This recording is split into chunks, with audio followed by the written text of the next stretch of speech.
Welcome back friends. आज का ये वीडियो हमारा एक इंट्रोडक्टरी वीडियो होगा जिसमें हम डिस्कस करेंगे इन्वेंट्री के बारे में। तो hey guys, this is Amit और शुरू करते हैं आज के इस वीडियो सेशन को।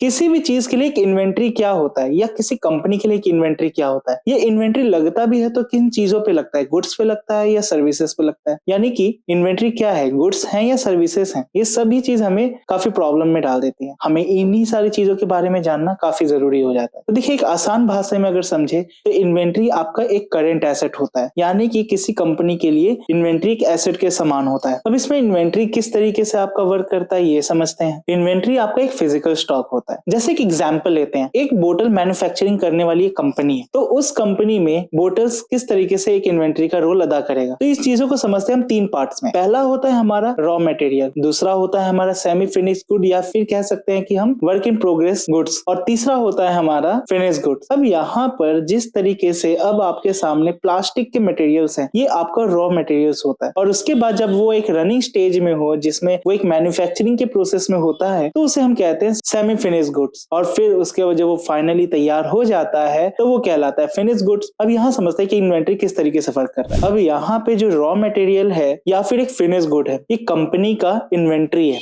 यानी कि अभी जिस पर्पस के लिए उस प्रोडक्ट को रखा गया है अभी वो सेल नहीं हुआ है, यानी कि वो अभी भी प्रोडक्ट जो है कंपनी के पास है और एक तरीके का वो एसेट है। अब वो कंपनी क्या करेगी, उस इन्वेंट्री को सेल करके वो प्रॉफिट अर्न करेगी। अब यहाँ पर जो इन्वेंट्री उनके पास रखा हुआ है और उसे सेलिंग पर्पस पे रखा गया हो और वो अभी तक नहीं बिका हुआ है, तो वही कहलाता है हमारा इन्वेंट्री। अब यहाँ पर इन्वेंट्री अगर हम सही तरीके से मैनेज ना करें तो भी काफी प्रॉब्लम में क्रिएट कर सकते हैं। तो यहाँ पर हमने समझा था कि आपका जो प्लास्टिक मटेरियल है वो है आपका रॉ मटेरियल। अब वो जो मैन्युफैक्चरिंग प्रोसेस में था तब वो एक बोतल मैन्युफैक्चर हो रहा था, यानी कि वो अभी आपका वर्क इन प्रोग्रेस पे था। अब जो तीसरा आता है आपका फिनिश गुड, यानी कि अब पूरी तरीके से आपका वाटर बोतल जो है बन के रेडी है और सेलिंग के लिए भी तैयार है। तो ये हमारा एक पूरा प्रोसेस होता है जिसमें ये इन्वेंट्री कहलाता है। चलिए मान लेते हैं आपकी एक मैन्युफैक्चरिंग कंपनी है फर्नीचर्स की। अब वो फर्नीचर कंपनी में अब आप एक रॉ मटेरियल के तौर पे क्या ले आओगे, कई सारी लकड़ियां जिसको आप मैन्युफैक्चर करोगे और उसे फर्नीचर में कन्वर्ट करोगे। तो यहाँ पर जो लकड़ियां आई है ये भी एक इन्वेंट्री है। अभी ये लकड़ियां कटेंगी, उसके बाद वो एक मैन्युफैक्चरिंग प्रोसेस से गुजरेंगे, तो ये भी आपका एक इन्वेंट्री है। और उसके बाद अगर ये बनकर तैयार हो जाते हैं, जैसे कि चेयर्स, टेबल और इसी तरीके से सोफा हो गया आपका, ये सभी आपका क्या होगा, ये सभी आपका एक फिनिश गुड होगा, यानी कि ये भी एक इन्वेंट्री होगा। अब यहाँ पर चीज ये समझते हैं कि अगर मैं यहाँ पर एक के बाद एक इन्वेंट्री इकट्ठा करते चले जाऊं और मार्केट में डिमांड कम हो, यानी कि ये हमारे लिए सबसे बड़ा प्रॉब्लम है। जैसे कि यहाँ पर अगर मेरे पास डिमांड जो है कम होती जा रही है और वहीं दूसरी तरफ मेरा इन्वेंट्री बढ़ता जा रहा है, तो होगा क्या कि मेरा इन्वेंट्री का स्टॉक बढ़ता जाएगा या और मेरा यहाँ पे डिमांड जो है घटता जाएगा, यानी कि मेरा लॉस है। तो किसी भी कंपनी के लिए इन्वेंट्री मैनेजमेंट भी काफी जरूरी हो जाता है। अगर इन्वेंट्री सही तरीके से मैनेज किया जाए तो हमें सही तरीके से प्रॉफिट करने में और अपने लॉसेस को कम करने में काफी हेल्प हो जाती है। तो ये एक पूरा प्रोसेस होता है आपके इन्वेंट्री का। तो ये जो इन्वेंट्री है ये हमारा एक करंट एसेट है। तो इन्वेंट्री जो है हम बैलेंस शीट में करंट एसेट के साइड शो करते हैं, ठीक है। तो हम ये समझ गए कि जो आपका इन्वेंट्री है, इन्वेंट्री आपका करंट एसेट है, बैलेंस शीट में शो करता है और ये आपकी कंपनी के लिए जरूरी होता है। अब ये चीज समझते हैं कि एक इन्वेंट्री गुड्स पे लगता है या सर्विसेज पे लगता है। आप खुद इतनी बात से समझ चुके होंगे कि इन्वेंट्री गुड्स पर ही लगता होगा, क्योंकि अब जब आपके पास गुड्स बने रहेंगे, तैयार रहेगा आपका मटेरियल, तभी ना आप उसे सेल करोगे, तभी तो एक इन्वेंट्री कहलाएगा। पर जो सर्विस सेक्टर होते हैं वहां पर इन्वेंट्री का कोई भी रोल नहीं होता। अब यही चीज हमें समझना था, जिसे हमने अच्छी तरीके से समझा। तो एक शॉर्ट रिवीजन करते हैं। इन्वेंट्री आपका एक करंट एसेट होता है, कंपनी का एक फिजिकल स्टॉक होता है, यहाँ पर इसे सेलिंग पर्पज से रखा जाता है, इसका मैनेजमेंट काफी कंपलसरी होता है।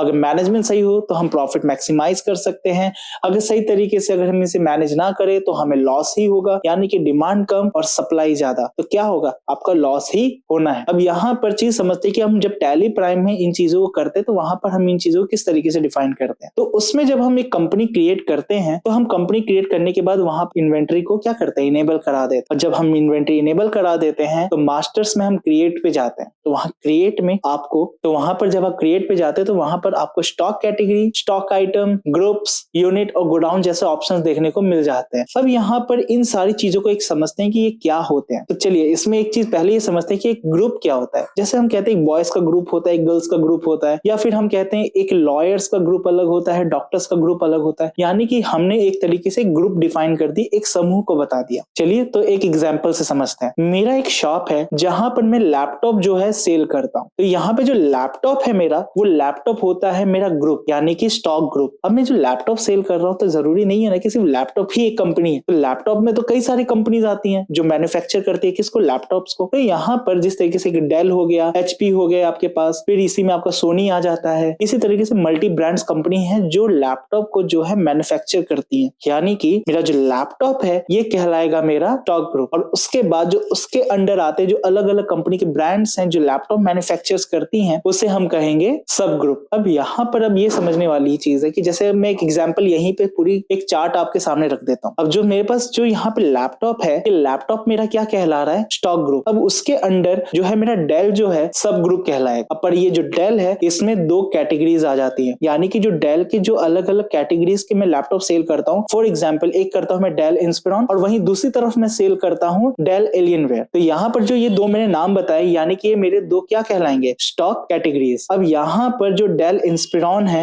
अब इसके भी तो कई वर्जन होंगे, यानी कि वो मेरे स्टॉक आइटम्स कहलाएंगे। जैसे मैं अगर बात करूं डेल इंस्पिरॉन की, तो वहां पर मैं दो कैटेगरी बेच रहा हूँ। पहला है मेरा डेल इंस्पिरॉन और दूसरा है मेरा इंस्पिरॉन प्लस। और वहीं दूसरी तरफ अगर मैं बात करूं डेल एलियनवेयर की, तो उसमें मैं जो स्टॉक आइटम बेच रहा हूं तो वो कहला रहा है मेरा डेल एलियनवेयर M15R7। अब ये मेरा वो भी स्टॉक आइटम हुआ। यानी कि आपके सामने एक चार्ट प्रेजेंट है। अब ये चार्ट में हम समझ लेते हैं जो सबसे टॉप पर है वो है हमारा लैपटॉप, यानी कि स्टॉक ग्रुप। अब उसके अंडर आता है आपका डेल, यानी कि वो कहलाएगा आपका सब ग्रुप। अब उस डेल के भी क्या होंगे, दो अलग अलग आपकी कैटेगरीज होंगे, यानी कि डेल इंस्पिरॉन और डेल एलियनवेयर। अब उसके अंडर भी आपके स्टॉक आइटम्स आ जाते हैं, यानी कि डेल इंस्पिरॉन में आपके दो कैटेगरीज आ रही हैं, यानी कि दो आइटम्स शो कर रहे हैं, डेल इंस्पिरॉन और दूसरा है डेल इंस्पिरॉन प्लस। और वहीं दूसरी तरफ आपका जो डेल एलियनवेयर है उसका स्टॉक आइटम क्या हो गया, आपका डेल एलियनवेयर M15R7। तो हमने पूरी इस वीडियो में हमने इन्वेंट्री के बारे में जाना, मैनेजमेंट समझा और किस तरीके से आपका टैली प्राइम में इसका यूज होगा। अब हम बात करते हैं यहाँ पे यूनिट। अब यहाँ पर जो यूनिट्स क्रिएट होंगे तो वो यूनिट किसके बेसिस पे क्रिएट होगा, वो इस बेसिस पे क्रिएट होगा कि अब आपका जो लैपटॉप है वो क्या है, अब आपके लीटर्स या केजीज में तो होंगे नहीं, नंबर्स में होंगे। अगर आपके पास इसी तरीके से आप किसी तरीके से फ्रूट्स का सेल करते हैं या फिर आप किसी वेजिटेबल का सेल करते हैं तो वहां आप केजी मेंशन करोगे। हम यहाँ पर लैपटॉप के बारे में बात कर रहे हैं तो यहाँ पे मैं यूनिट जो है नंबर्स में क्रिएट करूंगा। अब बात करते हैं गोडाउन। अब आप कहीं भी आप अपना लैपटॉप सेल करते हो तो एक जगह पे तो रखोगे नहीं, उसे कहीं ना कहीं तो स्टोर करके रखोगे। तो उसके लिए हम कहते हैं गोडाउन, या फिर हम कह सकते हैं वेयर हाउस। तो इसे हम क्या करते हैं कि इस गोडाउन सेक्शन में जाकर के वहां पे हम नए नए गोडाउन को क्रिएट करते हैं जहां पे हमने उस लोकेशन पे उसे रखा होता है। तो यहाँ पे हम जैसे आउटसाइड, इनसाइड, वेयर हाउस, हम इन सब नाम से यहाँ पर मेंशन कर सकते हैं। तो फ्रेंड्स, हमने इस पूरे वीडियो में टोटली हमने stock categories, stock items, stock groups, सब ग्रुप्स, यूनिट, गोडाउन, इन सभी को हमने डिस्कस किया और साथ ही साथ हमने इन्वेंट्री के सारे कॉन्सेप्ट्स को भी क्लियर किया। तो आज के वीडियो के लिए बस इतना ही। तो मिलते हैं हम अपने नेक्स्ट वीडियो में जिसमें हम बात करेंगे कि आखिर जीएसटी क्या होता है, कितने टाइप्स के होते हैं, उसके क्या क्या टैक्स स्लैब्स होते हैं, इन सभी के बारे में हम जानेंगे अपने नेक्स्ट वीडियो में। तो आज की वीडियो के लिए बस इतना ही।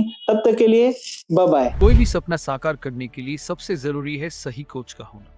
चुनिए बघेल इंस्टीट्यूट को और करें अपने skill oriented CS and IT courses का सपना साकार। Download the app now.